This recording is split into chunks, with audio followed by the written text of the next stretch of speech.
cargar. Para los últimos que se conectaron, bueno, buenos días, gracias por conectarse. Vamos a tener esta charla sobre el tema de movilidad eléctrica e infraestructura de recarga, que es nuestra especialidad. Yo soy Roberto Stazzoni, soy especialista de productos de electromovilidad justamente en ABB. Ahí está mi correo por cualquier cosa que quieran consultar. De todos modos, como decía Sol al principio, la charla está siendo grabada y se va a compartir. Se va a compartir también el PDF de la presentación.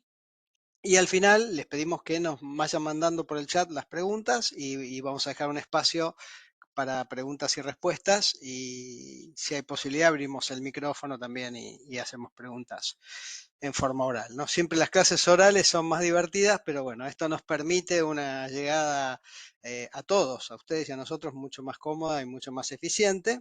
Así que bueno, en algún otro momento tendremos la oportunidad de hacer esto más presencial. Una cosa importante para los que les pueda resultar de interés, ABB tiene muchas de estas charlas, muchas de estas actividades a lo largo del año. Manténganse actualizados con el calendar porque hay muchos temas que seguramente les van a resultar de interés, que son complementarios a este, qué sé yo, temas de protecciones, temas de tableros, temas de UPS, temas de, en fin, de montones de equipamientos y de cuestiones asociadas, ¿no? Bueno, un avisito parroquial, como sabrán, o para los que no lo saben, ABB es el title partner de la Fórmula E, que es una especie de Fórmula 1 eléctrica, donde está funcionando, como suele pasar con estas cuestiones deportivas, como un laboratorio en el cual se van probando las mejoras que se van implementando en los vehículos, en este caso eléctricos, que después vamos a terminar usando en nuestra vida diaria. Y en Estados Unidos estamos cometiendo para algunos tal vez el pecado de participar en esta iniciativa de una NASCAR eléctrica, una NASCAR sostenible, con vehículos que están andando realmente muy, muy rápido, muy, muy fuerte y están haciendo bastante, eh, un ruido silencioso, digamos, en esto de los deportes a motor, ¿no? Bien, en Argentina, yo suelo poner este slide que me resulta bastante simpático. ABB cumplió más de 100 años ya en Argentina y como yo tengo formación de auditor, a veces entiendo que siempre tengo que dejar alguna evidencia objetiva de lo que digo. Bueno, acá tienen el quit, el inicio del contrato social de ABB, como pueden ver acá. Si se bajan el quit, fue en 1922, ¿no? O sea, más de 100 años de presencia en Argentina, documentada a través del inicio de nuestro contrato social, nuestro inicio de actividades. Bueno, vamos a lo nuestro. Movilidad eléctrica. Cuando hablamos de movilidad eléctrica, hablamos de tres ejes principales sobre los cuales se apalanca la necesidad de electrificar el transporte. El primer eje es la eficiencia energética, la energía.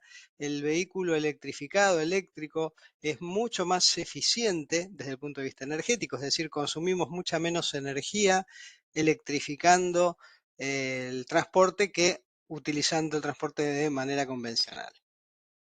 Muy ligado al tema de la eficiencia, la electrificación reduce significativamente las emisiones de gases de efecto invernadero, principalmente dióxido de carbono, con lo cual electrificar el transporte disminuye el impacto de esta actividad en el calentamiento global. Y el tercer eje está asociado a la salud, porque al no quemar combustibles que tienen muchos residuos, si bien la calidad de los combustibles y los lubricantes en los últimos años ha mejorado sustancialmente y hay muchos sistemas de filtrado y demás, todavía el aire que respiramos, sobre todo en las ciudades, y tenemos cada vez mayor concentración de gente en las ciudades, la calidad del aire es muy mala y eso atenta contra nuestra salud y nuestra vida. Además está la problemática del ruido, con lo cual estos son los tres ejes principales a los cuales la movilidad eléctrica eh, aporta significativas mejoras. Pero como suele pasar con muchas de estas cuestiones, a lo largo del tiempo terminan traduciéndose eh, estos ejes o traduciéndose o se ven reflejados en políticas públicas. De pronto, qué sé yo, si uno se pone a analizar por qué las grandes ciudades o las pequeñas ciudades están conectadas a sistemas de cloacas en forma obligatoria, y bueno, es por un tema asociado a la salud, a la vida ordenada, pero nadie se está cuestionando ese tipo de cosas, ¿no? Bueno, con el tiempo pasa que uno deja de cuestionarse las bases y cumple con las políticas públicas, ¿no? Entonces, hay que ver en Argentina para dónde nos están invitando a ir estas políticas públicas y qué es lo que ha pasado en los últimos tiempos en relación con la electromovilidad. Les voy a mostrar las últimas. En el 2021, fíjense, gente todavía con barbijo, estábamos en las medianas de la pandemia. Eh, Se presenta en Toyota un proyecto de ley de promoción de la movilidad sostenible. Lo había escrito el equipo del por entonces ministro Culfas. Fue un proyecto que no tuvo mucha repercusión y no tuvo consecuencias, digamos. En el 2023, 2 años después, ya con otra gestión en la cartera de industria, se presenta un proyecto de ley de promoción de la producción nacional de vehículos electrificados. Ya no era tanto, digamos, promocionar la movilidad, sino esto estaba más asociado a políticas de producción nacional de vehículos electrificados. Tampoco tuvo muchas consecuencias esta iniciativa. En el RIGI, cuando sale el tema del RIGI, se mete dentro del RIGI todo lo que eran proyectos de fabricación local de vehículos sostenibles. Está bastante interesante ese capítulo. Y en este año 2025, el Poder Ejecutivo saca un decreto mediante el cual reduce a cero los aranceles de importación para vehículos de tecnologías híbridas, eléctricas, hidrógeno y demás, o sea, todos los que sean sostenibles, cuyo valor FOB fuese menor a $16.000. Y esto está trayendo como consecuencia lo que muchos de ustedes ya habrán visto, muchas marcas, tanto ya radicadas en el país como con intenciones de tener presencia en el país, empiezan a mostrar sus vehículos eléctricos de bajo costo, tratando de introducirse de acuerdo a esta nueva modalidad. Es decir, estas son las políticas públicas que podemos citar hoy. Antes de esta hubo otras, en otras gestiones hubo algunas iniciativas más largas, más cortas, más exitosas, menos exitosas, para promover la electromovilidad en Argentina. También podemos citar, por ejemplo, que en algunas jurisdicciones, caso Ciudad de Buenos Aires, el patentamiento de vehículos eléctricos híbridos enchufables e híbridos tiene costo reducido, o sea, se paga, creo que se está pagando cero de patente por vehículos 100% eléctricos, y después hay una progresión en función de la motorización, si son híbridos, híbridos enchufables. Hay muchas otras jurisdicciones que tienen esos beneficios para las patentes. Ciudad de Buenos Aires, AUSA no cobra patente a los vehículos eh, electrificados. Hay que hacer un pequeño trámite en AUSA y uno no paga el peaje en las autopistas urbanas. Por ejemplo, el caso de Córdoba tiene una tarifa reducida para la electricidad si uno carga el vehículo eléctrico de noche en su domicilio. Hay un trámite para hacer ahí en EPEC, que es la distribuidora de Córdoba, y uno accede a un beneficio de pagar más barata la electricidad de noche para cargar el auto eléctrico. Esas son las políticas públicas que podemos ir mostrando, digamos, que hoy en día tenemos en relación con esto. ¿Qué está pasando con el tema de los vehículos eléctricos a nivel global? Habrán escuchado algunas voces eh, de, de cuestionamiento, no diría de crítica, pero bueno, de cuestionamiento, que tan buenos los vehículos eléctricos no eran, ni en términos energéticos, ni en términos ambientales. La verdad que basta hacer los números para demostrar que sí lo son. Números, algunos de ellos los vamos a repasar hoy. Pero a pesar de las críticas, las ventas silenciosamente de los vehículos eléctricos, como pueden ver acá, siguen en aumento, ¿no? Es decir, año tras año los vehículos eléctricos van aumentando su presencia en las ventas. Acá tenemos las ventas del 2024, de acuerdo al último EV Outlook que publica la Agencia Internacional de Energía, y les dejo el link para que lo puedan consultar. Podemos ver que la venta de vehículos eléctricos sigue en crecimiento.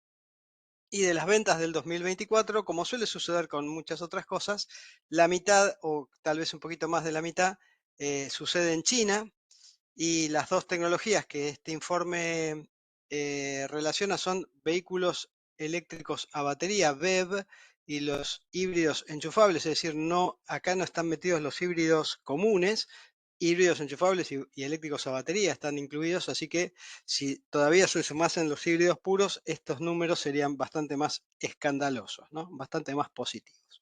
Y un gráfico interesante que tiene el EV Outlook del 2025 es este que muestra por países emblemáticos o regiones la producción y la demanda de vehículos. Fíjense qué interesante. China produce 12,4 millones de autos y demanda 11,2 millones de autos para su mercado interno, con lo cual, bueno, esos excedentes los van mandando para diferentes países y regiones. Muy interesante ver que el caso de Estados Unidos en 2024 casi, esto es 2024, casi no ha tenido ingreso de vehículos chinos a su mercado. Cuando yo vi este gráfico me llamó un poco la atención, empecé a buscar a ver cuál era el racional por el cual no había habido este tráfico de vehículos eléctricos de China a Estados Unidos, y me encontré con que en el 2024 ya la gestión de Biden había subido el arancel de importación a los vehículos eléctricos chinos del 25 al 100%, con lo cual eso planchó, digamos, este flujo, ¿no? Con lo cual esto explica un poco cómo estas medidas empiezan a tener este impacto. Y bueno, y los chinos lo que no han vendido en Estados Unidos lo han vendido en otros lugares del mundo, como podemos ver acá. Unión Europea produce 2,4, tiene una capacidad de producción de 2,4 millones de vehículos y una demanda de 2,2, el excedente lo vende. Y bueno, y ahí podemos ver un poco cómo están estos flujos de, de vehículos eléctricos entre las diferentes regiones.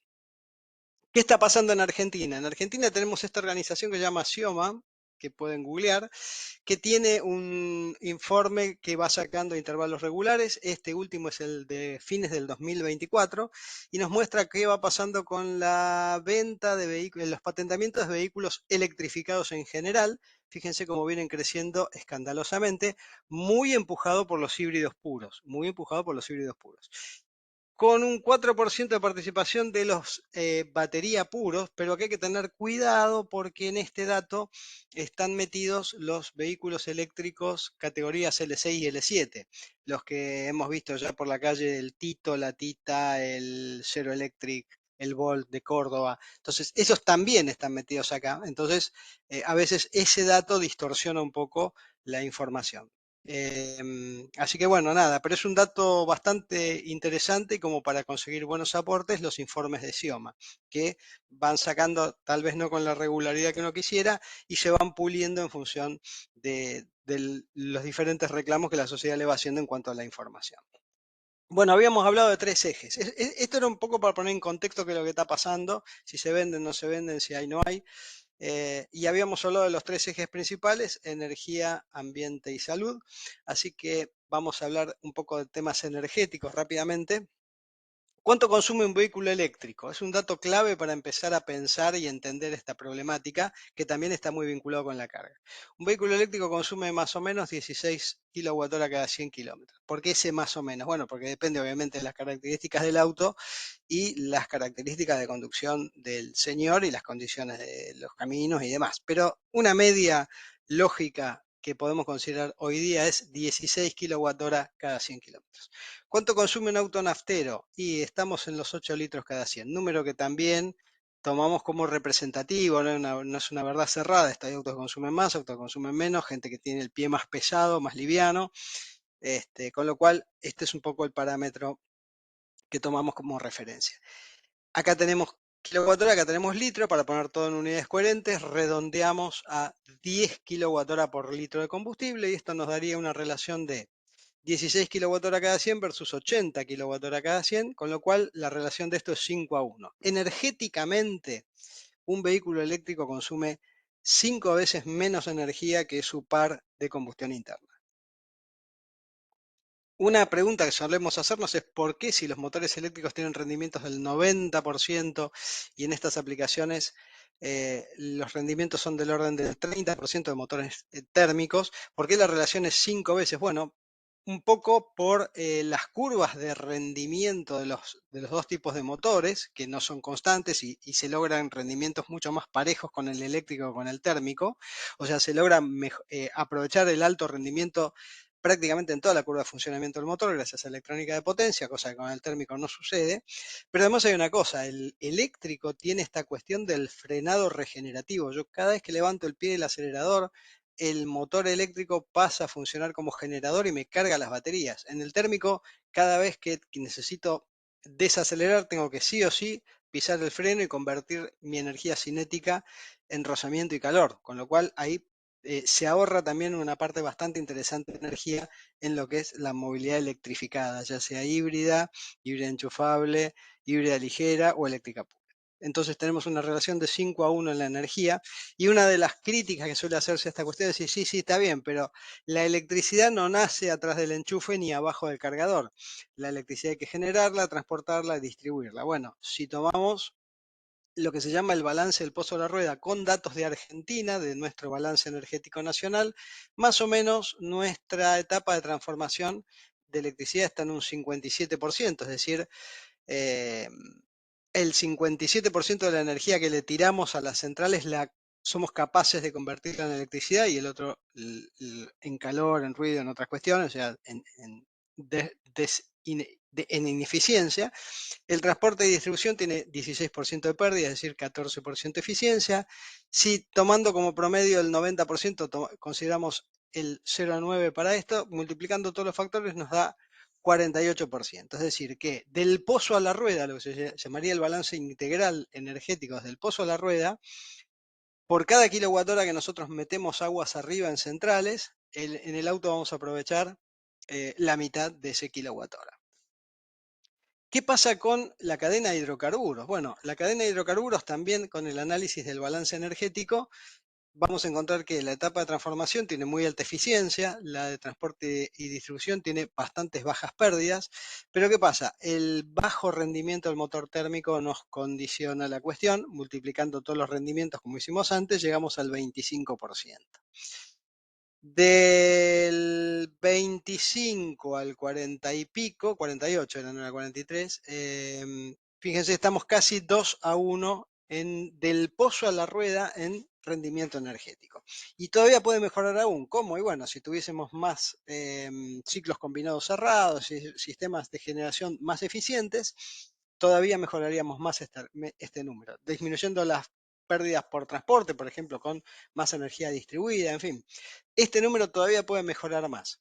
Esto demuestra que, a pesar de tener una matriz eléctrica fuertemente dependiente de los hidrocarburos en Argentina, energéticamente hablando, los vehículos eléctricos tendrían un impacto mucho mejor que los convencionales en nuestra matriz de consumo. ¿Por qué es importante la mirada energética?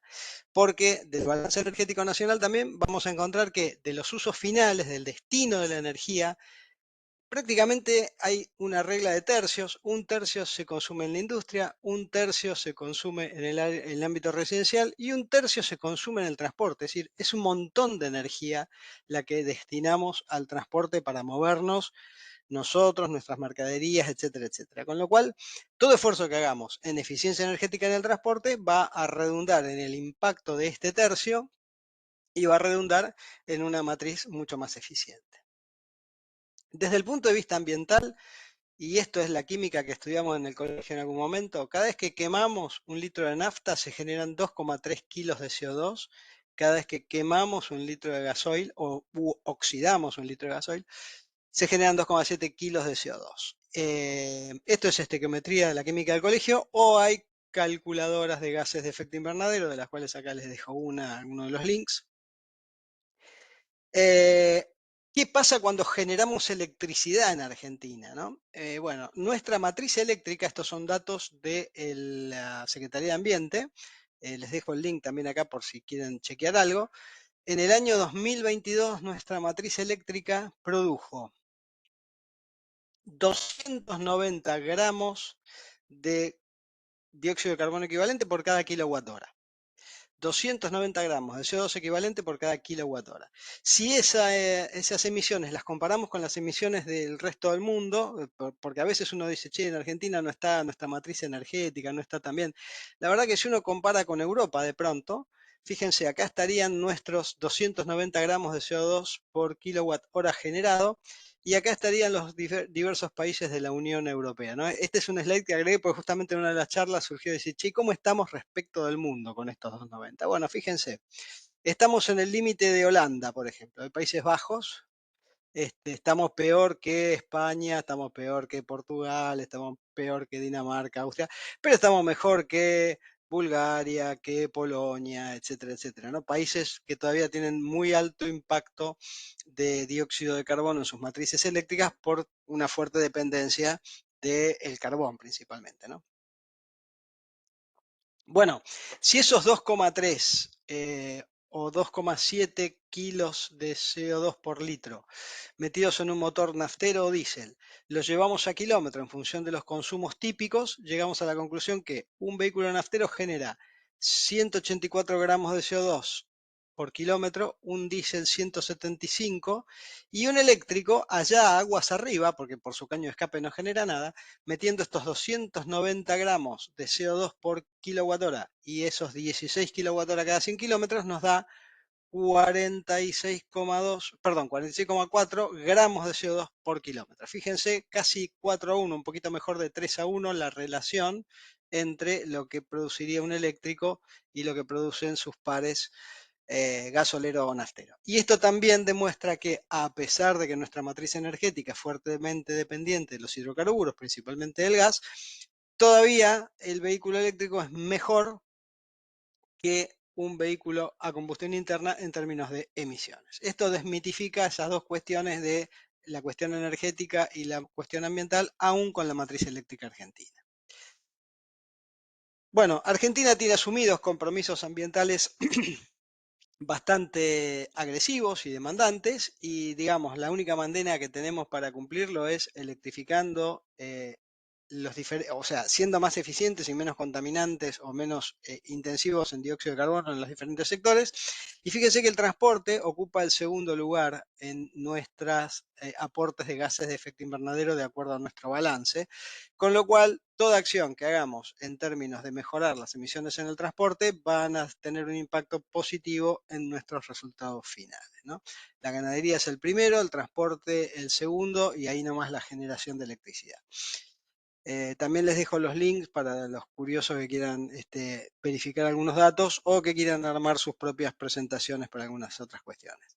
En términos de salud, bueno, habíamos hablado de los contaminantes que se generan en el aire cuando uno quema ciertos combustibles, ¿no? Bueno, el vehículo eléctrico, obviamente, en este sentido es eh, mucho más amigable para la salud. Los contaminantes que normalmente se caracterizan son los materiales particulados, ozonos, dióxido de nitrógeno, dióxido de azufre y monóxido de carbono.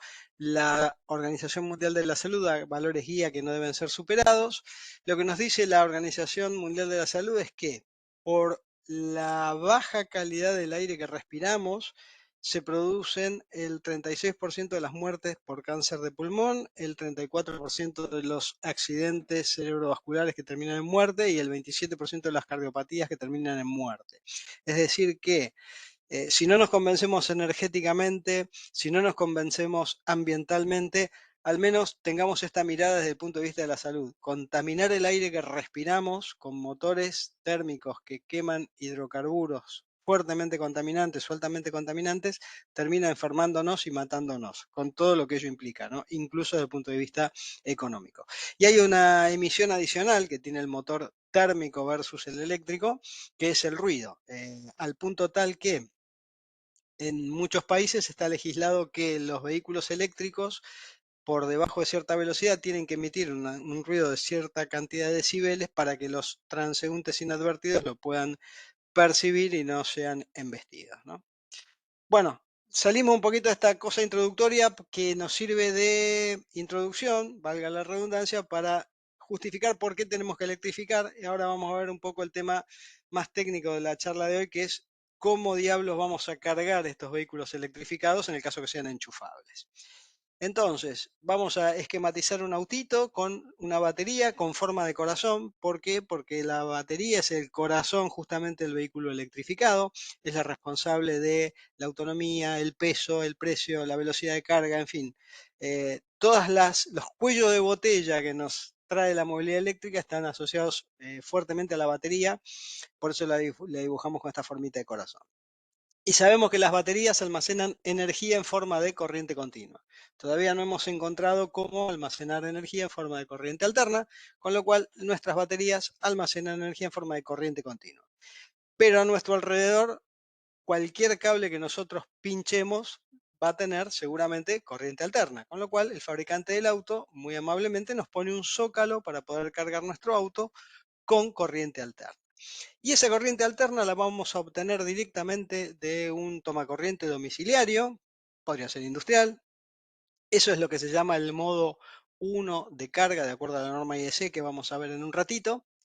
Es un modo de carga inseguro, es un modo de carga que en muchos países del mundo está prohibido. En la primera versión del reglamento de la Asociación Electrotécnica Argentina se había eh, prohibido, se había, digamos, sí, prohibido, estaba establecido que no se podía usar. En la segunda versión se estableció que para determinadas corrientes de carga se admitía el uso del modo 1 y la dificultad principal está asociada a problemas de seguridad. El hecho de enchufar el auto directamente con un cable a la red eléctrica domiciliaria implica que no tenemos ningún control de la corriente de carga, no tenemos ningún control de la continuidad y la presencia de la puesta a tierra, no tenemos ninguna protección garantizada para el usuario frente a choques eléctricos. Por esa es la razón en la cual se prohíbe en muchos lugares del mundo el modo 1. Es decir, estamos enchufando el auto, un bodoque de hierro, a la red eléctrica sin ninguna protección intermedia, sin ningún control de la corriente de carga, etc.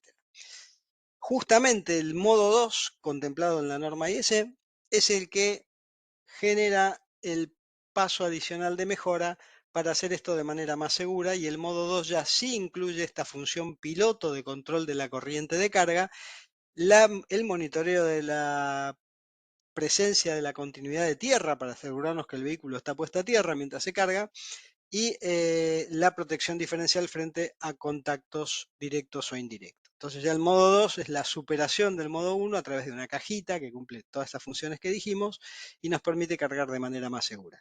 Pero claro, tanto en modo 1 como en modo 2 tenemos el cuello de botella de la potencia que nos puede transferir o la corriente que nos puede transferir el enchufe de casa, con lo cual si queremos cargar un poco más rápido a una potencia o una corriente más alta, ahí nos vamos a lo que se llama el modo 3 con un cargador que nos entrega corriente alterna, pero que ya está conectado a la instalación fija, es decir, no está conectado a través de un tomacorriente, un enchufe, sino directamente a la instalación al tablero de casa. Y eso nos permite suministrarle corriente alterna al zócalo de corriente alterna del auto, el cual a bordo tendrá un rectificador ACDC que va a convertir esa alterna continua para que se cargue la batería. Y acá es donde empiezan a tomar forma algunas cuestiones, porque justamente lo que trata de evitarse el fabricante del auto es lidiar con el peso, el precio, el volumen de ese rectificador a bordo, y nos pone una capacidad de rectificación a bordo del auto coherente con las potencias que podríamos tomar en corriente alterna en el uso domiciliario. Y esas potencias típicas son las que les pongo ahí principalmente en amarillo: 7 kilowatts en el modo 3, 1 kilowatt y monedas en el modo 1 o el modo 2, justamente limitado por los 10 amperes de los tomacorrientes en Argentina. Y los 7 kilowatts de arriba surgen de los 32 amperes por fase que podríamos estar tomando. Pasaríamos a 22 si el cargador fuese trifásico, o con un cargador de monofásico de 16 estaríamos en 3 kilowatts y medio. Pero típicamente quédense con ese 7 o el 1,6, ¿no? Si ponemos afuera del auto un montón de estos rectificadores ACDC y le ponemos otras cuestiones asociadas, ahí ya vamos a poder manejar potencias más importantes, y eso nos va a permitir cargar directamente en un zócalo adicional de corriente continua o en un zócalo combinado de corriente continua que tenga el vehículo. Y esto es lo que se llama el modo 4 de carga de acuerdo a la norma IS. Y acá ya arrancamos con potencias más o menos donde cortaba la otra. Digamos, acá habíamos cortado en 22, acá arrancamos en 20 y pico. Típicamente 50, 90, 120. Hoy la verdad que 50 ya empieza a ser incluso una potencia modesta para la carga rápida. Ya en general se está arrancando de 100, 120 y se llega hasta 360, incluso un poquito más, 400 kilowatts de carga de vehículos eléctricos en corriente continua. Todos los autos tenían un zócalo de corriente alterna, lo mantienen, porque, como decíamos, cualquier cable que pinchemos en la calle tiene corriente alterna. Cada vez más autos traen, además, yo diría que hoy día el 100% prácticamente, un zócalo para la carga rápida. En algunos casos ese zócalo es un zócalo combinado que tiene un conector combinado para las dos cosas. Este de la derecha es el universo de la carga en continua, este de la izquierda es el universo de la carga en alterna, digamos en modos de carga, potencias y algunas características básicas. ¿Cuál es el marco normativo de esto que estamos viendo? Bueno, los cargadores se evalúan, se certifican y les aplican las normas de la familia IEC 61851, la parte 1 y las particulares que le aplican a cada tecnología.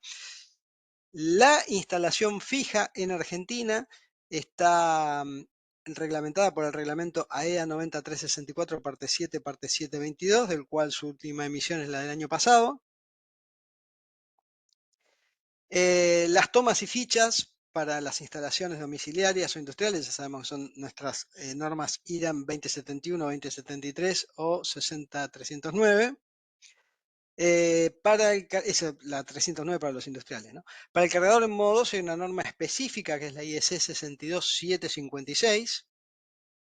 Para los conectores y zócalos, yo lo puse del lado de continuo, por el otro lado si no me quedaba toda una mancha, pero tanto para zócalos como para conectores continua y alterna está la familia de las normas IEC 62196, la parte 1 y las particulares aplicables para cada tipo de tecnología. Y el protocolo de comunicación en corriente continua, y esto es un tema bastante espinoso, está en la norma IEC 61851, parte 24. El protocolo más histórico de comunicación en corriente continua entre el auto y el cargador es el de la DIN SPEC 70121, y la norma más nueva es la ISO 15118, que justamente trabaja todo ese tema, con todas sus partes aplicables, que trabaja todo el tema del protocolo de comunicación entre el auto y el cargador en corriente continua, porque este protocolo de comunicación entre el auto y el cargador en corriente continua es muy complejo. ¿Por qué? Porque fíjense que acá estamos hablando entre la batería, el BMS de la batería y el cargador, y se van transfiriendo muchos parámetros que hacen a que no solo la carga sea eficiente, sino que no rompamos la batería y no generemos un incendio con esa batería. Por eso este tema de los protocolos de comunicación, el cumplimiento con las normas aplicables es fundamental, no solo para tener una buena carga y una buena eficiencia en la carga, sino para no generar un problema y un accidente. En Argentina tenemos una disposición que es la 283 del 2019, emitida por la Subsecretaría de Hidrocarburos, para poner cargadores en estaciones de servicio. Había una resolución de la Secretaría de Energía de un registro de cargadores, pero fue derogada a principios de este año o fines del anterior, con lo cual esa no corre más, pero para una estación de servicio sí está esta disposición de la Subsecretaría de Hidrocarburos. Haciendo foco en el usuario del vehículo eléctrico, vamos a ver cómo se combinan estas dos cuestiones, la carga en alterna y la carga en continua, en la vida diaria de quien tiene un vehículo eléctrico. El vehículo eléctrico se carga igual que el celu, igual que la compu, principalmente en casa a la noche mientras dormimos. En corriente alterna y a baja potencia, por eso está dibujado un wallbox de los pequeñitos de los Modo 3. Esta es la generalidad de la carga del vehículo eléctrico. Y esto nos va a permitir movernos en rangos de 80, 90, 100 kilómetros de ida y vuelta para ir a laburar, para ir a hacer las compras, para ir a la cancha de gimnasio, hacer nuestra vida normal en un ámbito urbano. Eventualmente en cualquiera de esos lugares podremos tener, como nos pasa también con el celular compu, un lugar donde hacer un repostaje adicional de energía, igual que lo hacemos en casa, es decir, mientras estamos haciendo las compras, mientras laburamos, mientras estamos en el gimnasio, y eso nos permite llevar una vida totalmente normal sin volvernos locos. El gran tema con la reducida autonomía de los vehículos eléctricos, reducida en comparación con los convencionales a los que estamos acostumbrados, es cuando tenemos que salir a romper distancias por allá de más allá de las autonomías de nuestras baterías. Pongo los 400 kilómetros porque si hay alguien que castiga el uso del vehículo eléctrico en Argentina, es el viajecito de Buenos Aires a Mar del Plata, 400 kilómetros. Entonces dice, che, ¿llega a Mar del Plata? No, no llega, listo, no lo quiero. ¿Qué necesito para llegar a Mar del Plata? Y un cargador en Dolores o antes y después, ¿no? Que me permita hacer una carga rápida, rápida, y ahí sí voy a necesitar una carga rápida de 30 a 40 minutos, incluso menos, y que me permita llegar a destino. ¿Dónde voy a cargar? Y en algún charging point operator, que puede ser un peaje, una estación de servicio, etcétera, etcétera. Hoy esto de la carga rápida está liderado por las estaciones de servicio, sin duda. Y cuando llegue a la playa o a la montaña o al trabajo que ya tenía que hacer a 400, 300, 600 kilómetros de mi casa, ahí puedo tener un cargador lento donde cargaré de noche, o si necesito ir y volver en el día, bueno, necesitaré un cargador rápido que me permita volver, ¿no? Esto es un poco cómo se combinan estas tecnologías y los mapas de interés que tengo que tener presentes en relación con esto. Mi vida va a transcurrir acá, cargando lento, en corriente alterna, sin mayores inconvenientes. Cuando tengo que salir a la ruta, voy a necesitar un cargador rápido, por lo menos de 50 kilowatts, que me permita cargar rápidamente, y después cuando llegue veré qué estrategia necesito desempeñar para volver. Puede haber algún cargador intermedio en cualquiera de las localizaciones, después los vamos a ver estos cargadores en particular, cargadores que están justamente con potencias intermedias.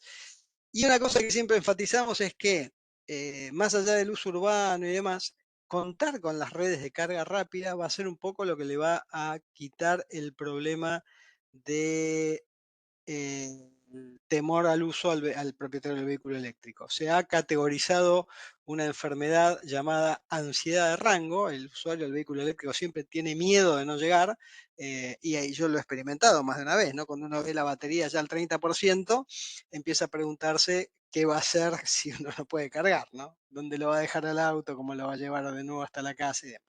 Hasta que uno encuentra el cargador y se pone feliz, carga y sigue su viaje.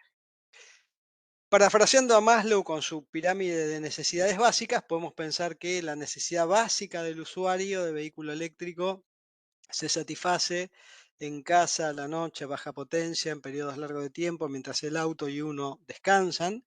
Y en la otra punta de la pirámide, las menos veces, pero que son necesarias hacer, los cargadores de alta potencia, tiempos breves, 20, 25, 30 minutos, que me permitan cargar rápidamente y volar. Y en el medio, cosas intermedias, tanto en corriente alterna como en corriente continua. Si graficamos un eje de potencias, en los 20 y pico teníamos el corte de continua y alterna, y de ahí hacia arriba siempre continua, y de ahí hacia abajo siempre alterna. Puede haber algún mix acá en esta zona, justamente es donde hay este overlap entre ambas tecnologías en los 20 y pico de kilo.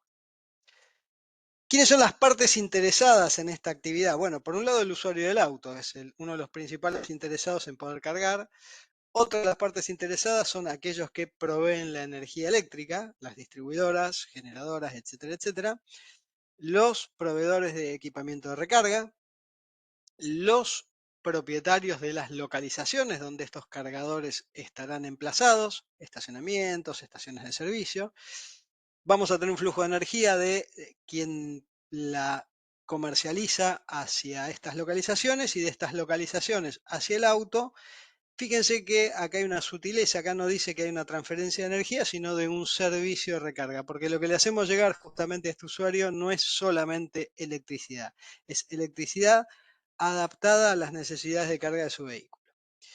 Esto es lo que solemos llamar un CPO, un operador de punto de carga, un Charging Point Operator. Y aparece otro actor acá, que es este Electromobility Service Provider, que puede ser también un CPO, no necesariamente, pero es aquel que mediante una aplicación celular me va a permitir ubicar cargadores en el mapa, pagar, tener, qué sé yo, créditos, prioridades, puntos, en fin, todas estas cuestiones que ya hoy funcionan en todo el mundo sin mayores problemas. ¿Cuál es la idea? Que todas estas partes puedan participar en modelos de asociatividad con funciones incluso compartidas. No necesariamente tiene que haber límites rígidos, puede haber una empresa de distribución eléctrica que sea operador de carga, sucede por ejemplo en Uruguay, sucede en muchos países de Europa, o que sean las petroleras, como está sucediendo en Argentina, o puede ser que venga un privado que diga yo genero renovable, me la compro y la vendo como servicio de recarga en estaciones de carga rápido o lenta, en fin, los modelos pueden ser diversos. Vamos a tratar de satisfacer una de las grandes preguntas del público, que es ¿cuánto tarda en cargarse el auto eléctrico? Porque bueno, está todo bárbaro, pero habíamos visto ahí, bueno, cargo de noche, qué sé yo, bueno, vamos a hacer algunos escenarios, ¿no?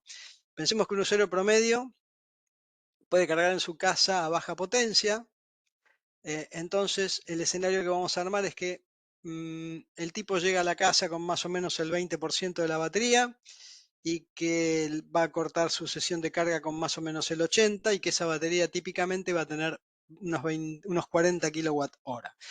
Esta es una batería típica de un Nissan Leaf, un Renault Zoe. Muchos de los autos del mercado hoy tienen baterías de 40 kilowatt, incluso ya hay un poquito más grandes, 60, 55, 60. Pero esto es típicamente una batería de vehículo eléctrico. Quid, por ejemplo, tiene 27 kilowatt hora, es un auto chico. e-tron tiene 90, ¿sí? Es un auto grande. 40 es un número lógico como para hacer este cálculo. Del 20 al 80 es el 60, 6 por 4, 24. 24 kilowatt horas son los que le tenemos que meter al auto. Si cargo en casa a 7, cargador de 7, 7 por 4, 28, en 4 horas lo llenaría. Si reduzco un poquito la potencia, en vez de cargar en 7, cargo en 4, cargaría en 6 horas. Quiere decir que con cualquiera de las dos opciones, ya sea 4 o 6 o incluso algunas horitas más, podría llenar el auto a baja potencia. Y si tengo que cargar en la ruta, para llenar con un cargador de 50 kilowatts, una batería a 20 y pico de kilowatts, si fuesen 25 me daría media horita si fuese todo lineal, con lo cual esto me responde un poco las preguntas. Si me encuentro un cargador más rápido, 100, 120 kilowatts, cargaría en 15 minutos. Esto es un poco como para responder las dos preguntas básicas y si bien hay que hacer algunos numeritos, lo que podemos responder es, che, mira, con lo que el auto está parado a la noche, te alcanza para cargar la batería en casa y con un tiempo de entre media hora y 15 minutos te alcanza para cargar en la ruta. Esto es un poco lo que tenemos que llevarle como tranquilidad al usuario del vehículo eléctrico. Otra de las preguntas que suelen hacerse es, ¿hay que recontratar potencia o reforzar la instalación domiciliaria para cargar en casa? Bueno, vamos a pensar un rato. El usuario promedio puede haber alguien en esta sala que recorra más, pero un usuario promedio anda unos 50, 60 kilómetros diarios. Si tomamos una base en lugar de 16, 20 kWh cada 100, que sería una energía bastante alta, pero para hacer números redondos, si el tipo gastara 20 kWh cada 100, para hacer 50 kilómetros gastaría 10 kWh por día. El auto duerme unas 10 horas en casa, incluso más, con lo cual, si yo cargara durante las 10 horas que el auto está parado, me alcanzaría con 1 kilowatt para juntar 10 kilowatt hora. 10 horas por 1 kilowatt me da 10 kilowatt hora y con eso hago 50 kilómetros. Una plancha típica, la plancha de planchar, tiene una potencia de 1,8 kilowatt. Un secador de pelo también, el jarro hervidor del agua para el mate está en ese orden de magnitud, con lo cual nos sobra con la potencia en casa, con la potencia de la plancha, el secador de pelo, el jarro hervidor, 2 kilowatts, incluso un poquito menos, como para poder cargar la energía que necesito para el día siguiente, poder moverme mis 50 kilómetros. Quiere decir que si yo me compro un cargador de 7 kilowatts, me va a sobrar con lo que puedo cargar a la noche, incluso lo puedo regular a 4 kilowatts o lo puedo regular a 3,5 kilowatts y cargar tranquilo mientras el auto descansa. Una de las grandes preguntas también que suele suceder en este caso, en estas charlas, es, che, ¿y qué pasa cuando yo tengo varios cargadores, por ejemplo de 7 kilowatts, y en un estacionamiento, pero cuando voy a hablar a la distribuidora me dicen, yo en ese punto no te puedo dar más del consumo domiciliario que son 10 kilowatts.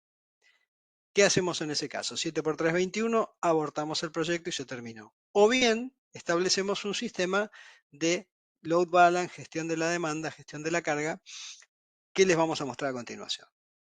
Vamos a suponer que no hay manera de ampliar esos 10 kilowatts y yo quiero sí o sí satisfacer las necesidades de 3 usuarios. No me puedo superar los 10 kilowatts, porque si no rompo la instalación de la distribuidora, o salta la térmica o me multan, y vamos a tratar de repartir la carga de la forma más equitativa que nos sea posible. Entonces, situación inicial, no hay nadie cargando, o bueno, al revés, estarían los tres tipos cargando a 7 kilowatts, la potencia total sería 21, eso no es viable, ¿sí? Eso es lo que tenemos que tratar de evitar. Están los tres cargadores apagados. Viene alguien a cargar, Tiki se conecta, va a pasar a cargar en 7 kilowatts, no hay ningún problema, no nos hemos pasado de los 10, todo bien. Pasan las horas y viene un segundo auto a cargar en el segundo cargador y la potencia total entonces pasa de 7 kilowatts a 14. No es posible porque nos estaríamos pasando de los 10. En ese caso lo que vamos a hacer va a ser desratear el primero y el segundo cargador para que en lugar de entregar 7, entreguen 5 y los dos autos pueden estar cargando ahora a 5 kilos. Llega un tercer auto, nos pasaríamos a 17, ya se están imaginando lo que vamos a hacer, vamos a desratear para que los tres autos carguen a 3,3, siguen pasando las horas, el primer auto se llenó o el señor se fue, con lo cual esos 3,3 podemos pasarlos a 5, sigue pasando el tiempo, el señor del medio se fue o se le llenó la batería, con lo cual al último que llegó, si lo necesitara, lo podemos pasar a 7 y cargaron todos contentos. Y si esto sucede en el transcurso de 8, 10 horas, esto se llena sin ningún problema, que nadie se quede sin cargar. Esta es una de las tantas estrategias de balance de carga o load balance en casos así, en contextos domiciliarios, donde alguien te dice, voy a poner 10 cargadores de 7 kilowatts. ¿Tengo que contratar 70 kilowatts? No necesariamente. Puedes contratar bastante menos y hacer un esquema de load balance que se puede hacer o contra un cloud, haciendo hablar los cargadores con el cloud y que por comandos de un protocolo que vamos a ver en un ratito se gestionen, o bien con un sistema cableado de un load balance con un medidorcito de energía adicional para que los cargadores no se pasen de cierta potencia. Están las dos estrategias, digamos, para hacer con la nube o para hacer en forma local. Esto no es ciencia ficción, esto es algo que se hace, que funciona y que se hace en todo el mundo. No es privativo de la Argentina eh, tener problemas de potencia. Nadie quiere estar contratando potencia adicional innecesariamente ni sobredimensionando las instalaciones innecesariamente. Bueno, ¿qué tenemos para ofrecer en términos de todos estos equipos que estuvimos viendo? Vamos un poco a la parte comercial. Nuestro Terra AC, nuestros cargadores de corriente alterna que vienen con sus versiones con cable o sin cable, con toma. Ahora vamos a ver un poquito el tema de cuándo elijo uno, cuándo elijo el otro. Los dos cargadores, tanto con cable como sin cable, vienen en versión monofásica o trifásica, ambos regulables desde 6 amperes hacia arriba. La corriente mínima de carga son 6 amperes, con lo cual ambos pueden regular hasta 6 amperes hacia abajo y hacia arriba hasta su potencia máxima. 32 amperes por fase, que me daría 7 kilowatts en monofásica o 22 en trifásica. Y todos estos cargadores traen un alto grado de conectividad, Wi-Fi, Bluetooth, Ethernet. Traen medidor de energía a bordo, todos. Puedo medir y gestionar la energía que el cargador despacha. Trae su lector de tarjeta RFID para que yo pueda con tarjetas RFID ABB o externas iniciar o parar sesiones de carga. También trae una aplicación celular para identificación de usuario, detección electrónica de sobrecorriente, protección de sobretensión, detección de corriente de fuga de corriente continua mayor a 6 mA, eso me abarata el diferencial aguas arriba. Traen unas entraditas y saliditas de contacto seco para que yo pueda encender una lámpara cuando el cargador está ocupado y la pueda ver de lejos, o pueda dar un pulso de apagado o encendido al cargador en forma remota si quisiese inhabilitarlo de esa manera. Tienen una entrada RS485 y TCP/IP para hablar directamente con el medidor de energía, hacer gestión energética. Se pueden configurar desde la aplicación celular o de un cloud ABB dedicado o gratuito para tal fin. Hablan el protocolo OCPP 1.6, que es el protocolo este para las gestiones comerciales, y las versiones dentro de poco van a incluir el protocolo OCPP 2.0, la última versión. Ya prácticamente vienen todas las versiones versiones con toma, estas vienen con obturadores en el toma para que si en la eventual situación que se quedara el relé pegado nunca tenga tensión en las partes accesibles. Traen una tarjetita RFID de cortesía y traen certificación de tercera parte de seguridad eléctrica, tanto local como internacional. Ustedes saben que hubo un cambio hace poco en la regulación que establece la certificación obligatoria de productos eléctricos en Argentina. Ahora ya nuestros cargadores están viniendo con el QR que se exige. Este es el link a nuestro sitio en el cual van a encontrar ya algunos productos certificados con este nuevo esquema. En el caso de los cargadores que están acá, por ejemplo, los cargadores 7 y 22 ya tienen su declaración jurada de acuerdo a este esquema. Acá están todos los cargadores de corriente alterna que entran dentro del alcance. Y el certificado de origen que soporta esta declaración jurada, en este caso un certificado emitido por TV. Así que esto es lo que estamos haciendo en términos, opa, no sé dónde quedé ahora, ¿no? Acá. Están viendo la pantalla, ¿no? Sí, sí, el power. Volví al Power Sí, y la web se vio. sí, se vio. Excelente, gracias. Esto es lo que estamos. Bueno, acá Sol, que me acompaña hoy, fue una gran colaboradora para que esto que acaban de ver funcione y sea realidad, la generación de los QR, el sitio, etcétera, etcétera. Así que siempre agradecido por esto, Sol.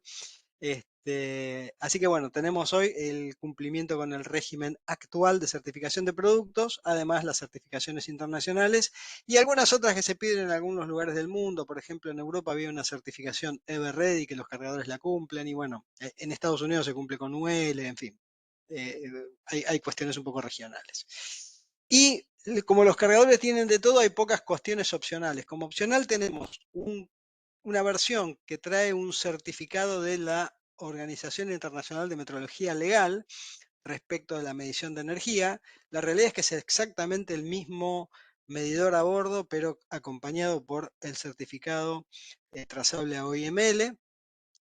Una pantallita y algunas versiones que tienen una pantalla. Hoy en día con el tema de la aplicación celular no tiene ningún sentido la pantalla, pero hay aplicaciones en las que los usuarios quieren pantallas.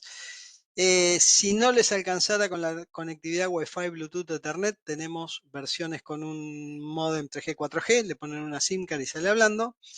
Y tenemos, en el caso que se hagan cableados Ethernet, en general el cableado de Ethernet es radial, es decir, si uno tiene que conectar varios cargadores, lo que hace es tener un router y conecta este y este por Ethernet. Bueno, hay una opción que tiene un doble puerto, entonces uno hace una guirnalda, ¿no? Es decir, conecta este por taca, taca y hace una guirnaldita así, no tiene que andar gastando cable en hacer un radial.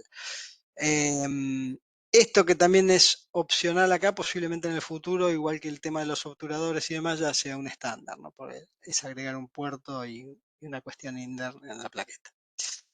La verdad que nos está dando muchas satisfacciones el Terra C, que es este cargador de corriente alterna, tanto en uso doméstico como en oficinas, como en comerciales, como en parkings. La verdad que es un equipo que anda muy bien. Como opcionales para las versiones con toma tenemos los cables sueltos, o si el cliente quiere un cable suelto para otros usos, las tarjetitas RFID muy mononas, pero se puede usar cualquier tarjeta RFID 1356. Y como estándar también tenemos pedestales simples, miren qué lindo un estacionamiento con tantos cargadores como se ven acá, o pedestales dobles back to back que nos permite poner un cargador detrás del otro optimizando el espacio, ¿no?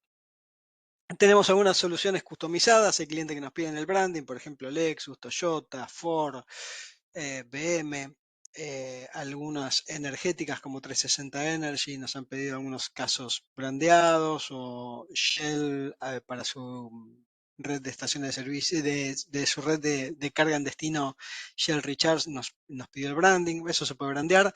Volúmenes grandes de fábrica, volúmenes pequeños, vemos soluciones alternativas acá. Los cargadores AC vienen con una aplicación celular para usuarios domiciliarios.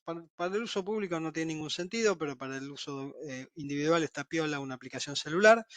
¿Por qué para el uso público no? Porque en el uso público uno usa la aplicación del operador, ¿no? Si el cargador está puesto en la red de cargadores de no sé qué, de uso público, uno usa esa aplicación, pero también hay una aplicación para usuarios individuales.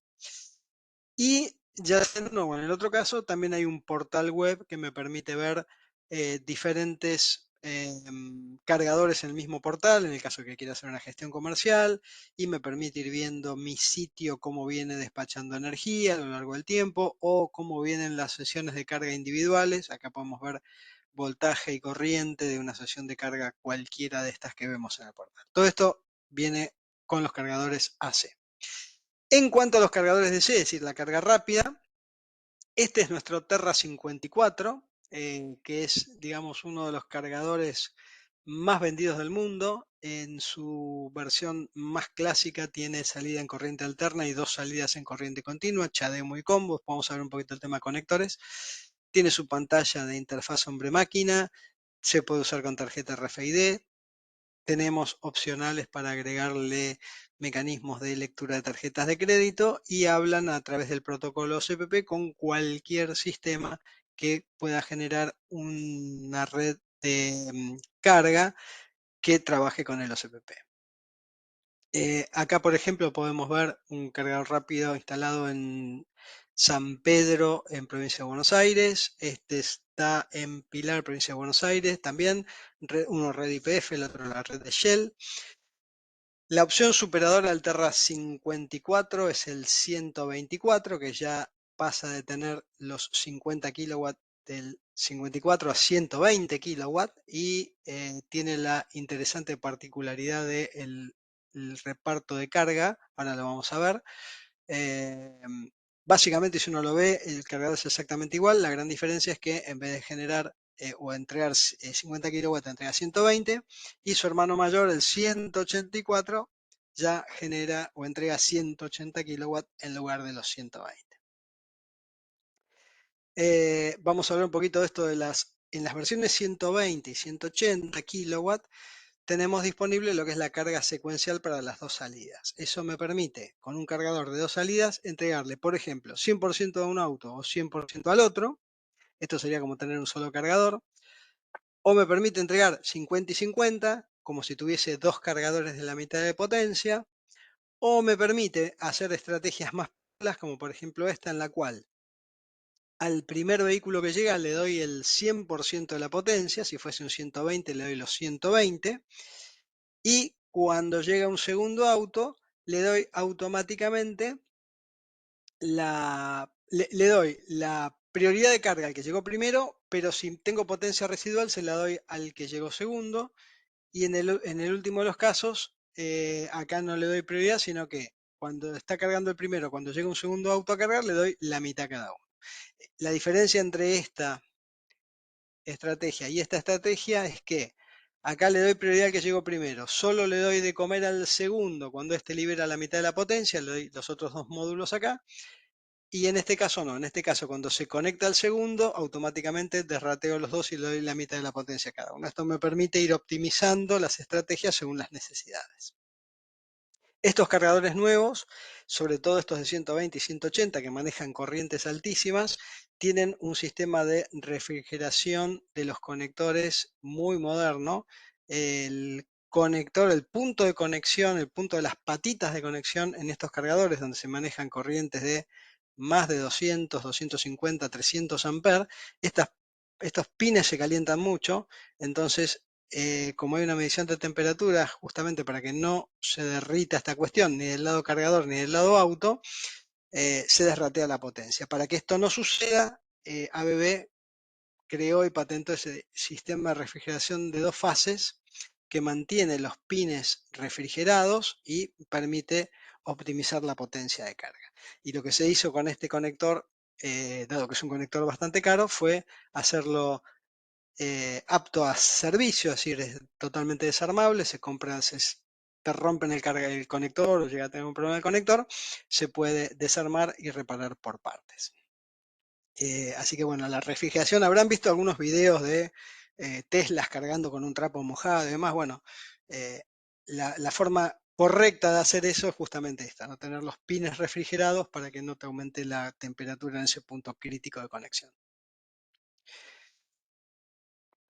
Hasta ahora vimos 180 kilowatts y sabemos que en el mundo hay una tendencia a que estas potencias crezcan para, por un lado, disminuir los tiempos y por otro lado, tener baterías más grandes, dado que están bajando de precio, que nos permitan mayores autonomías. Bueno, ABB ha tenido durante varios años este cargador de 360 y hemos sacado hace muy poquito la nueva generación, el A400.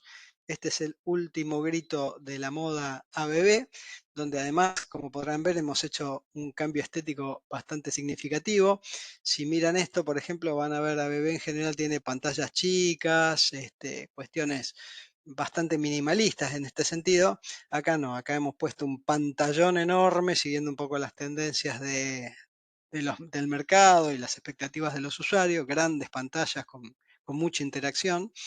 Y una cosa que llama un poco la atención, sobre todo cuando uno lo ve, es la posición de los conectores. Dice, che, qué abajo están los conectores. Me queda todo este espacio muerto acá que, bueno, me ponen este pantallón.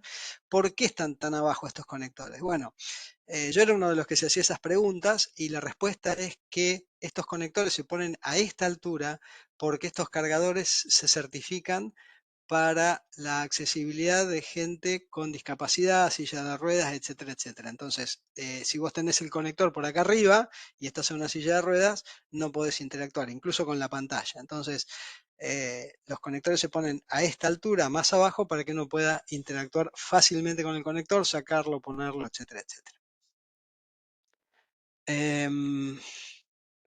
¿Cómo venimos de tiempo? Nos queda media hora todavía, así que venimos bien.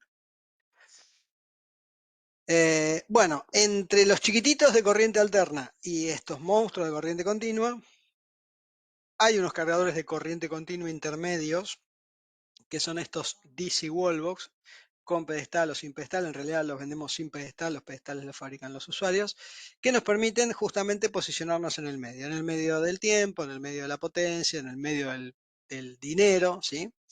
Son básicamente equipos complejos, porque son equipos de C, son igual que un 54 o un 124, pero con menos potencia, tienen todas las funcionalidades y todas las conectividades de un DC. Acá tenemos ejemplos, por ejemplo, de una estación de servicio YPF donde se puso un DC de estos, algunos estacionamientos compartidos donde por alguna estrategia puntual se decide poner un par de cargadores un poco más rápidos que los de corriente alterna y el resto de corriente alterna. Se pueden hacer soluciones creativas y adaptadas para las necesidades, por ejemplo, un taller o una localización donde uno necesita cierta flexibilidad, se puede hacer de esta manera. Así que bueno, eso es un poco este cargador intermedio, digamos, entre los chiquitos de corriente alterna y los grandotes de corriente continua en todas sus opciones, ¿no? Una cosa importantísima de los cargadores de corriente continua es que todos ellos traen una alta conectividad nativa, es decir, no solo la posibilidad de conectarse, sino que lo hacen en forma nativa, ya viene incluida en el cargador. Todos los cargadores traen adentro un módem con una SIM card activa que desde el momento que el cargador se energiza sale hablando. ¿Sale hablando con quién? Sale hablando con un cloud ABB, y a ese cloud ABB podemos acceder nosotros como especialistas de ABB para eh, tomar acciones y hacer service, reparaciones, actualizaciones, etcétera, etcétera, sobre el cargador, o bien darle acceso al cliente mediante algunas herramientas web de bajo costo para que el cliente pueda interactuar con el cargador en términos un poco más operativos, no tanto técnico como lo hacemos nosotros con estas herramientas. Estas son fuertemente técnicas, sino en estas son más bien administrativas y un poquito comerciales. No es una herramienta comercial, es una herramienta de monitoreo. Y a través del mismo módem permite hablar, como decíamos, a través del protocolo CPP con redes superiores. De pronto, una red de cargadores de alguna de las marcas de estaciones de servicio hoy habla con nosotros a través del mismo módem con la nube y con su propia red de cargadores a través del protocolo CPP. Todo a través del mismo módem sin tener que hacer gastos adicionales. Esta herramienta le permite al usuario tener una experiencia comercial sumamente interesante y esta herramienta permite tener una altísima tasa de disponibilidad. ¿Por qué? Porque cualquier problema que tiene el cargador nos enteramos en tiempo real accediendo a la nube y viendo el estado del cargador. Por lo tanto, también disminuye los tiempos de parada. Muchas veces hay un cargador con algún problema, el cliente te llama, te dice, mira, el cargador tal, tengo un error en la pantalla, no se conecta, monitorea, en muchos casos incluso los podemos reparar en forma remota, y si no los podemos reparar en forma remota, al menos podemos ir al sitio ya con el conocimiento de cuál puede ser la causa de la falla y ya incluso llevarnos en la valija los repuestos para reparar. Bueno, vamos a hablar un poquito del tema conectores, que es algo que suele generar algunas confusiones. Principalmente vamos a arrancar por corriente alterna. Este es el zócalo de un vehículo con tecnología de carga europea, el zócalo en corriente alterna. Y este es el extremo del cable del cargador de corriente alterna que se va a enchufar ahí. El del lado del auto se llama zócalo y el del lado del conector se llama, del lado del cargador se llama conector. Esto es la pareja, digamos, que enchufa del lado del auto. En el caso que tengamos un cargador con cable desmontable, lo que vamos a tener del lado del cargador es esto que llamamos toma, con su tapita, y lo que vamos a enchufar es la otra punta del cable que se llama ficha. Entonces enchufamos la ficha en el toma. Esto nos permite, por ejemplo, conectar el cargador a un auto con conector tipo 1 o un auto con conector tipo 2, siempre y cuando tengamos el cable fijo de la ficha correspondiente. Es decir, esto nos quita un poquito de cintura. Hay dos tipos de conectores en corriente alterna, el tipo 1 y el tipo 2. En Argentina el tipo 1 casi no está presente, han venido algunos pocos Nissan Leaf con tipo 1. Lo que más está viniendo es tipo 2 y estamos tratando de que ese sea el estándar dentro de Argentina. El tema es que si yo tengo un cable fijo y tengo un auto tipo 1, tipo 2, voy a poder cargar solo uno de los dos. ¿Cómo se resuelve esto? Con el tema este del toma.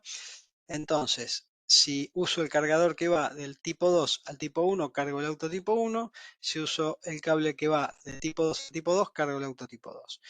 Volviendo un poco al tema de los nombres propios, este se llama toma, este se llama ficha, este se llama conector, este se llama zócalo. Al menos una vez en la vida lo decimos bien, después nos vamos a encontrar todos diciendo zócalo al conector, toma la ficha y demás. No hay problema con eso.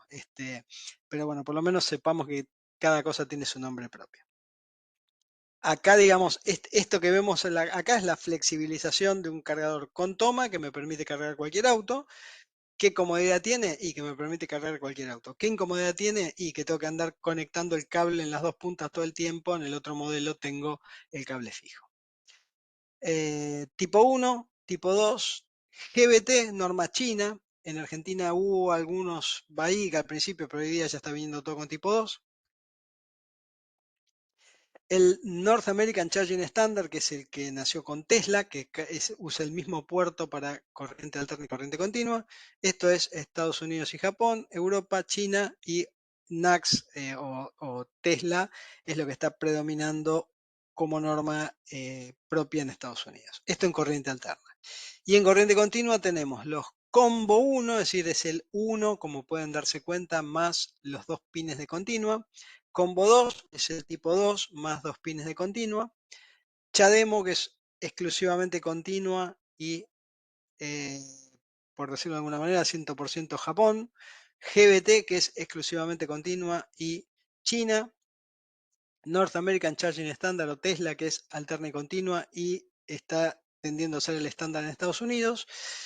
Y hace poquito se unieron GBT con Chademo y como estaban teniendo limitaciones de potencia y corriente con su GBT y su Chademo, generaron este Chaoji que ya deja de manejar los 125, 200 amperes de Chademo GBT para manejar 400, 500 amperes sin problema, por lo tanto potencias más altas, pero parecería que va a ser el Chaoji un estándar confinado a los países asiáticos. Y lo que ha surgido a nivel Unión Europea es un mega bastante basado en el protocolo del Combo 2, pero pensado para vehículos pesados. Fíjense el tamaño del conector en relación con la mano de acá del caballero. Fíjense que es un bruto conector que me permite manejar mega de 1000 volt, 1000 volt, 1000 amperes, ¿no? De ahí el nombre mega. 1000 volt, 1000 amperes, un megawatt para cargar principalmente vehículos pesados.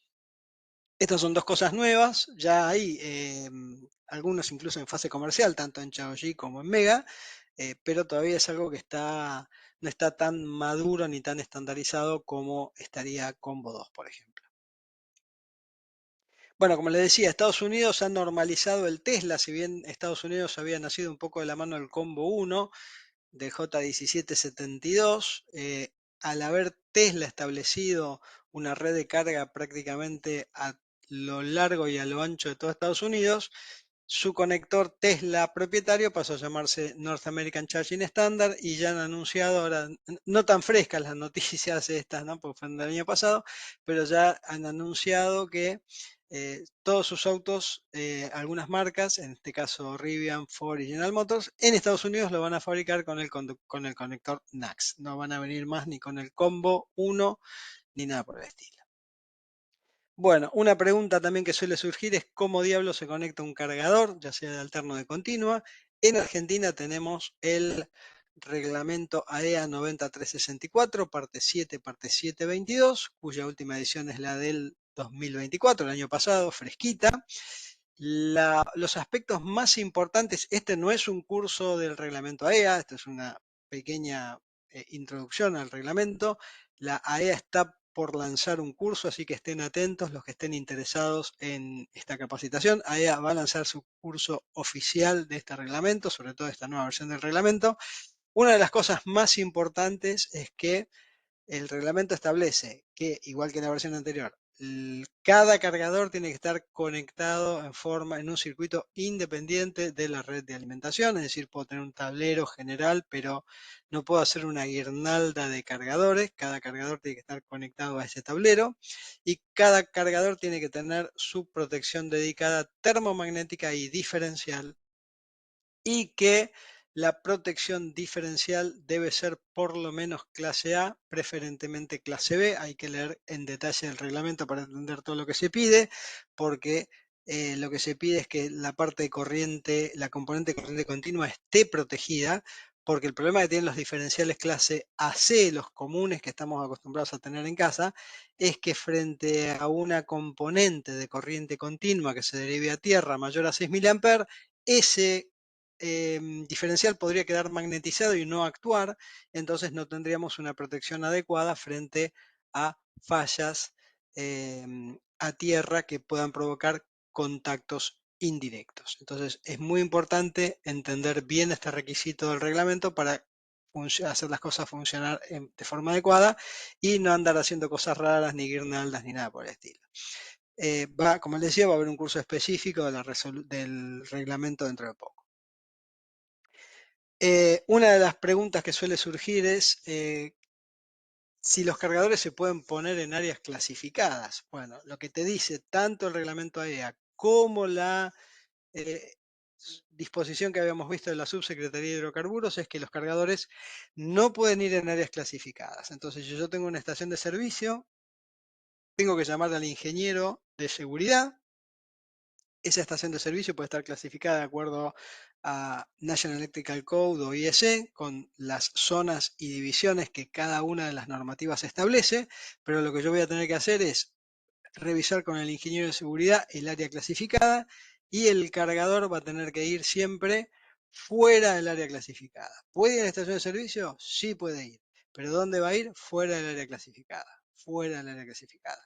Ni en el límite del área clasificada puede estar el cargador y para eso tengo que revisar la cuestión con el ingeniero de seguridad que me va a decir, bueno, mira, de tal punto a tal lado, tantos metros, ahí sí puedes poner los cargadores. Y eso es lo que vamos a tener que hacer. ¿Se pueden poner cargadores en las estaciones de servicio? Sí se puede. ¿Dónde se puede? Fuera del área clasificada. ¿Quién me va a dar esa indicación? El ingeniero de seguridad que hizo la categorización de la localización o que hace la auditoría anual de la estación de servicio, etcétera, etcétera. Lo que pide esta resolución de en realidad disposición de la Subsecretaría de Hidrocarburos es que haya para estaciones de servicio haya un registro de los cargadores, que tengan los cables fijos, que haya una parada de emergencia que voltee la energía de los cargadores en el caso de que uno vea una cosa rara desde algún lado. Como se derogó la resolución 169, pedía la certificación por 169, pero como la 169 se derogó, ahora este tema va a entrar medio en un gris, ¿no? Con lo cual, bueno, este es un tema que siempre puede generar alguna controversia.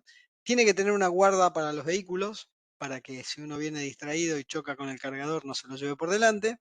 Bueno, lo que decíamos, tiene que tener la parada de emergencia que los desenergice y tiene que estar sometido el cargador a la auditoría anual cuyo alcance ya está en el resto de la auditoría de la estación de servicio. Vamos a hablar un poquito de buses. ¿Cómo se cargan los buses eléctricos? Hay tres tecnologías principales.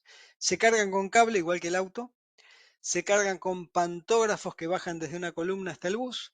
O se cargan con un pantógrafo que va del bus hacia la columna. Estas son las tres tecnologías principales. ¿Cuál es mejor? ¿Cuál es peor? No hay mejores ni peores. Depende de muchos factores, sobre todo de las necesidades del operador. Tiempos, potencias, energías, lugar disponible, capacidad de la red.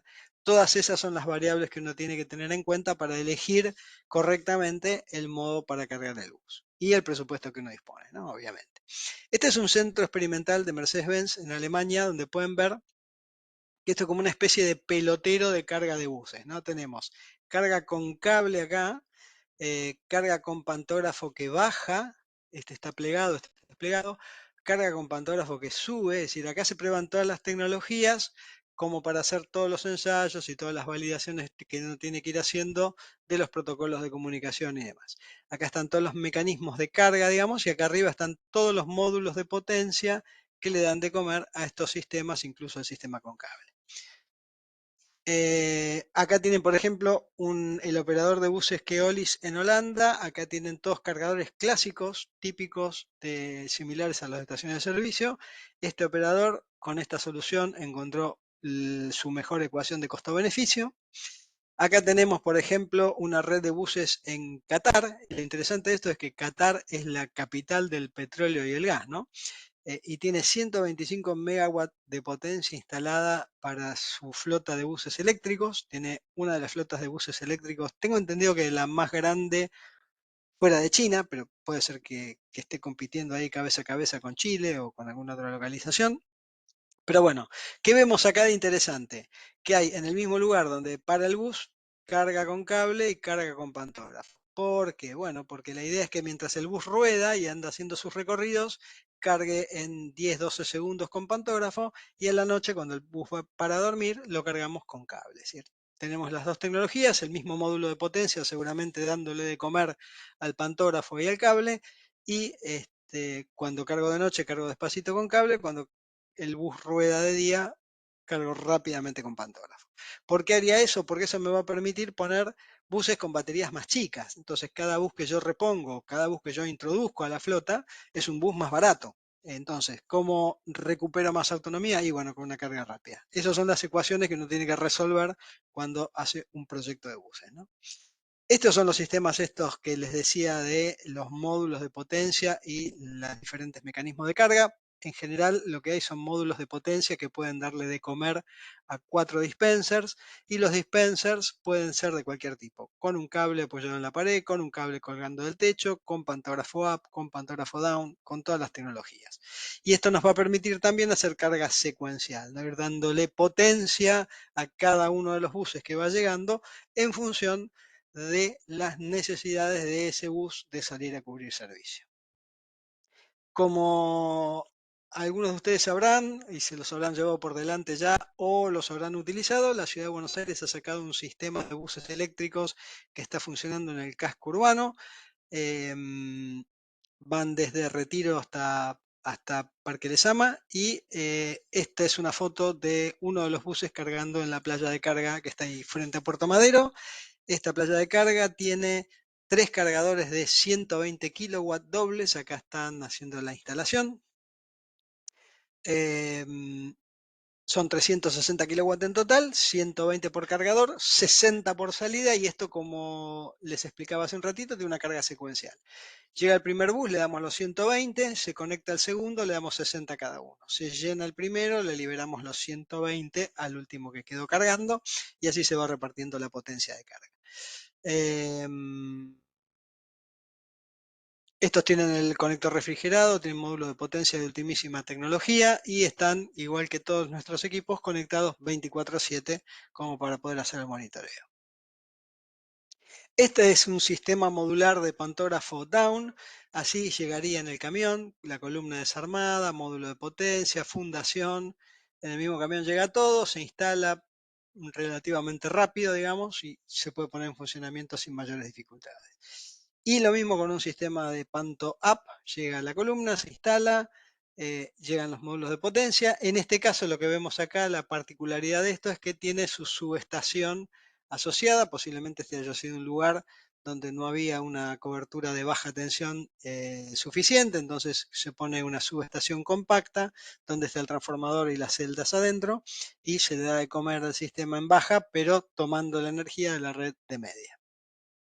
Justamente esto me permite la introducción de nuestro portfolio un poquito más en forma integral, desde la punta de la red de media hasta los bornes del cargador residencial, público, vehículos pesados o lo que sea, tenemos capacidad de dar servicio, incluyendo subestaciones compactas, subestaciones con acumulación de energía o sistemas de acumulación de energía como para generar backups en la red o peak shaving o lo que sea necesario. Es decir, gracias a Dios estamos en condiciones de darles toda una conectividad de punta a punta para los servicios de recarga, incluida la parte digital, ¿no? Es decir, desde el monitoreo y una gestión eficiente de todos los recursos. Si estuviésemos en una charla presencial, les preguntaría si saben quiénes son estos dos señores. Algunos dirán que sí, otros no. Bueno, no importa, no estamos presenciales. El delgadito es Ford y el otro es Edison. Y aparentemente lo que se decía en esos tiempos era que Ford quería empezar a probar con el tema de la electrificación y Edison le quería vender baterías, porque había empezado a fabricar baterías. Quería venderle baterías a todo el mundo. Eso se materializó hace poco con el Mustang Mach-E, primer producto 100% eléctrico de Ford, 100% a batería. Se fabrica en México, casualmente, una cosa bastante emblemática. Acá tenemos uno en Pinamar, en un centro de experimentación de carga que hicimos el verano pasado, no el anterior, ahí en Pinamar con la gente de la cooperativa, y fue un maquí a cargar y estuvimos haciendo unos videitos y demás. Una nave espacial realmente, impresionante ese auto. Otra cosa que les podría preguntar es si tienen idea quiénes son estos señores, a dónde están, para qué, en qué año está sucediendo esta foto. Bueno, la verdad que se ve bastante mal la foto, incluso aunque estemos en un marco presencial. Pero bueno, a la izquierda el ingeniero Jorge Newbery, en el medio Edison, en la otra punta el ingeniero Luis Huergo. Dos argentinos, interesante, ¿no?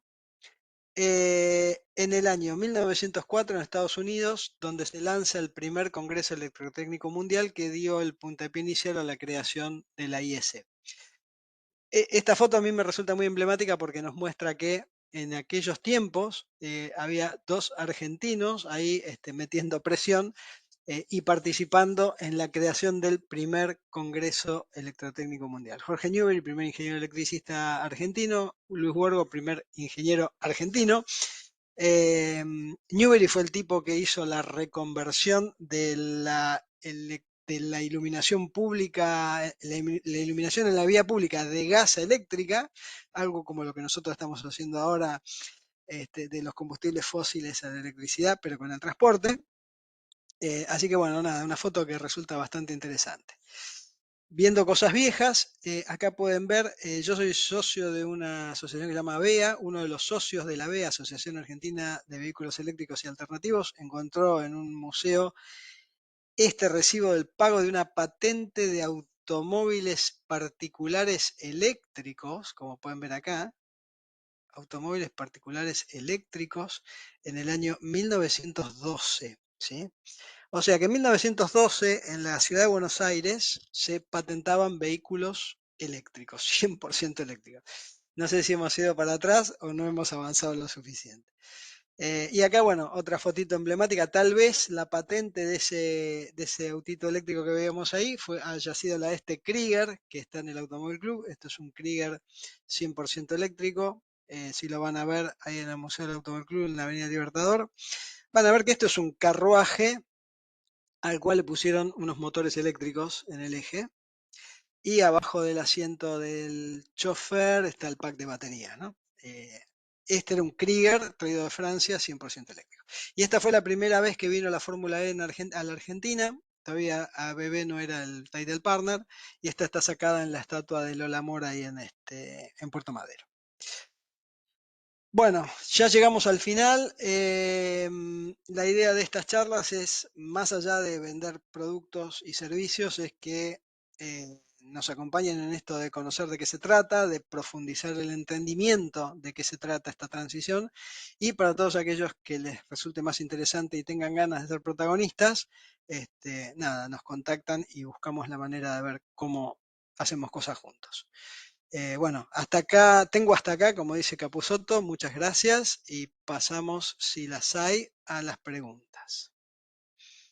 Sí, Robert, hay algunas consultas, así que vamos por eso. Diego pregunta si esas modificaciones en las variaciones de potencia, cuando se pasa de carga individual a carga en conjunto, pueden causar algún tipo de alteración o afectación en las baterías del vehículo. No, para nada,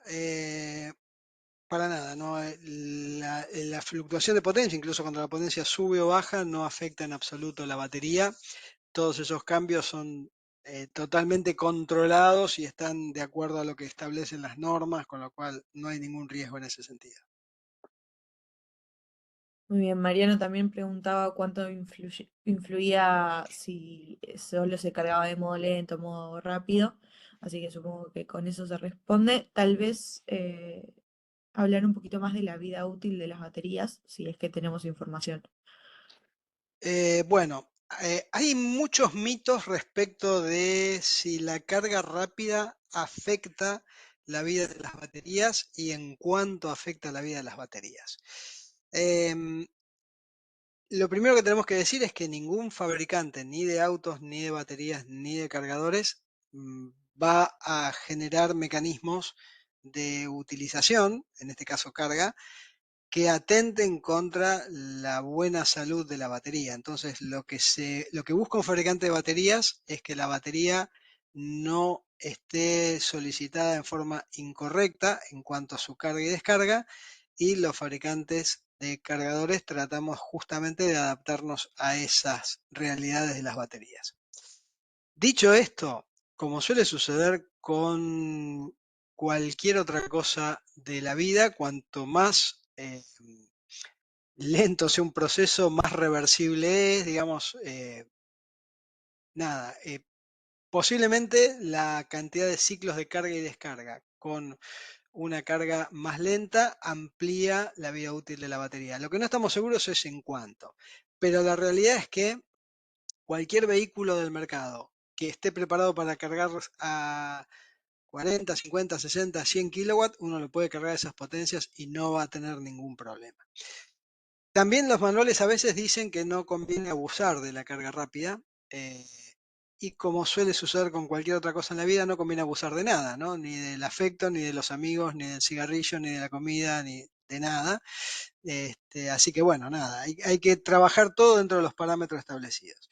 La vida útil de la batería está relacionada con la cantidad de ciclos de carga y descarga y de la profundidad de descarga y descarga de esos ciclos. Los fabricantes de las baterías dan curvas para que uno pueda predecir la vida de su batería. Si eso uno lo traduce a tiempo, hay fabricantes de autos que dan entre 5, 8 y 10 años de garantía por la batería, y la garantía implica que esa batería no va a perder más del 20% de capacidad. Es decir, si alguien me da 10 años de batería, quiere decir que desde que compré el auto hasta que se cumplen esos 10 años, esa batería no debería darme menos del 20% de autonomía que me daba al principio. Eso es un poco el esquema de las garantías y de las vidas útiles. Como decíamos, 5, 8, 10 años dependiendo del fabricante. ¿Qué se hace con una batería cuando alcanza su límite de servicio? Digamos, cuando ha perdido el 20, el 25% de capacidad. En realidad es una batería que no es apta para transporte. pero sí es apta para, por ejemplo, uso de acumulación de energías estacionarias, de energías renovables, con lo cual hay una segunda vida de, de las baterías para usos estacionarios y después sí puede haber un reciclado o una disposición final. Muy bien, después tenemos a Jorge que tiene la mano levantada. No sé si quiere comentar algo. No sé, Robert, si te parece abrir su micrófono o pedir que lo escriba por el chat. Decime y vemos qué hacemos. No, dale, abramos el micrófono. A ver, si creo que justo bajó la mano, tal vez lo comió la vergüenza. No pasa nada si lo querés escribir Sino por que el le chat. escriban, dale que le Sí, escriban, que no hay no pasa problema. nada. Ahí justo se ve que lo escribió. Tenemos algunas preguntas antes, así que vamos por orden de llegada. Dale. Luisina pregunta, en la gestión de carga, ¿un técnico debe hacer el cambio de la potencia del cargador? ¿Lo hace desde la app o se puede programar horarios en donde se cambie la potencia de carga? Muy buena pregunta. Cuando se hace la instalación del cargador, con una aplicación de instalador se pone un límite de potencia máxima para ese cargador. Eh, y ese límite no debería superarse nunca. Es decir, si el instalador viene a mi casa y en mi casa encuentra que por las características de mi instalación o por la cantidad de consumos que yo tengo, no debe ponerlo a más de 6 kilowatts y medio, queda bloqueado esa potencia. Yo como usuario, con la aplicación de usuario, puedo cargar por debajo de esa potencia. Si me lo dejo en 6,5, yo puedo cargar a 6, a 5, a 4, a 3. Incluso puedo programar con la aplicación qué días y a qué horas bajar o subir la potencia. Esa es una de las cosas que se puede hacer. Eso sería lo que sería la carga estática, la colocación de límites estáticos. Dinámicamente, como habíamos dicho, hasta esos 6,5 que me dejó instalado el instalador, yo puedo poner o un medidorcito adicional que va hablando con el medidor del cargador y va haciéndome un load balance en función de la potencia disponible, o lo puedo aplicar a la nube y hacer esa gestión con la nube con varios cargadores. Eso se hace en forma dinámica y no necesita la intervención de nadie. Lo va haciendo solo el cargador, tomando la información o bien de la nube o bien del medidor adicional. Muy bien, Jorge, creo que ahí volviste a levantar la mano. Podés no mutearte, creo que puedes abrir el micrófono si quieres probar. Y si no, a ver, bueno, no sé. Seguimos con Mario que pregunta, ¿qué tan seguras son las baterías actualmente? ¿Por qué se presentan casos de explosión de una batería? Bueno, las baterías de litio son bastante complejas por muchas razones. Una de las complejidades que tienen es esta cuestión de entrar en una situación de avalancha térmica. La realidad es que hay que tener cuidado con esto en lo siguiente. Una batería de litio se fabrica con celdas de litio. Entonces, el primer paso es utilizar celdas certificadas y de buena calidad. Si uno compra una celda berreta que no tenga ninguna certificación, se está exponiendo a que esa celda entre en avalancha, y si uno compra una celda certificada, ensayada, con todos los requisitos, es otra cosa. Eh, entonces, de la unidad del ladrillito básico que es la celda a la batería, lo que uno tiene que hacer es fabricar una batería bien hecha y ponerla a trabajar en conjunción con un Battery Management System, un BMS, también certificado y también bien hecho. Entonces uno ahí empieza a acotar los riesgos. Una buena celda, un buen pack de baterías con un buen BMS, y ahí los riesgos empiezan a ser menores. Y de la mano de eso, un buen cargador que cargue esas baterías hablando con ese BMS. Ese es el esquema. Si eso lo haces bien, si la batería no la golpeás, no la maltratás, no la pasás de temperatura, la probabilidad de riesgos es mucho menor que con los vehículos convencionales. Las estadísticas de incendios de vehículos eléctricos versus vehículos convencionales son mucho menores que, digo, en relación a los incendios, son mucho menores los incendios de vehículos eléctricos que los de convencionales. El tema es que los de baterías de vehículos eléctricos son muy impresionantes, ¿no? Porque la avalancha térmica de las baterías es bastante agresiva. No hay que confundir lo que pasa con los scooters y con las patinetas eléctricas y demás, ¿no? La mayoría de los siniestros graves que se están viendo son esos, porque la patineta se golpea y la ponen a cargar en cualquier lado, en cualquier circunstancia, con cualquier cargador, entonces, bueno, nada, ahí suceden las desgracias que suceden, incluso hasta han habido accidentes mortales. Pero si uno tiene una buena celda, con esa buena celda, un buen BMS, haciendo una buena batería y cargando con un buen cargador, los riesgos se minimizan drásticamente. Bueno, ahí estaba tratando de contactarme con Jorge para ver qué es la pregunta, pero por ahora no tenemos mucha información, más Bueno, que una cualquier cosa que impresión nos de él. escriba Sí, al correo, lo que sea. sí, Ya después estamos casi también, 40, no sé si querés sí, seleccionar un par de preguntas. cerramos con la última y cerramos por hoy. Dale. No era una pregunta, era un comentario de que la charla estuvo muy buena, así que te lo quiero relevar esos comentarios que me Bueno, parecen muchísimas importantes. gracias. Les agradezco a todos el acompañamiento y también la participación en la capacitación de hoy. Está muy bueno cuando surgen preguntas para saber que hay gente atrás de los nombres. Así que nada, les vuelvo a recordar que la presentación y la grabación la estaremos compartiendo a través de mail a todos los inscriptos. Y junto a eso también va a estar el contacto de Roberto si quedan algunas consultas particulares que le quieran hacer a él. Eso sería todo por mi parte, Robert. También muchas gracias a vos por tu tiempo. No sé si quieres decir algo más. Si nos cerramos por hoy, que tengan todos muy buen día.